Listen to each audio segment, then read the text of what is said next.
Rohan Wilson was returned to the presidency of the Jamaica Rifle Association at the JRA annual general meeting held at the Mountain View Avenue location on Wednesday evening. First Vice President Dr. Dwayne Ford and the second VP Robin Rickey were also returned unopposed. Wilson acknowledged the existing democratic process at the JRA as one that holds the leadership accountable and praised the entire outgoing board of directors for the phenomenal work done to improve the visibility of shooting sports while actualizing the physical development and improvement of the JRA's facilities. The 130-year-old association elected an 18-member board of directors who will serve for 1 year.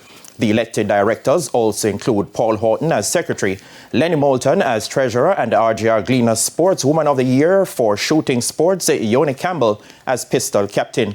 All were returned unopposed by the more than 100 members in attendance.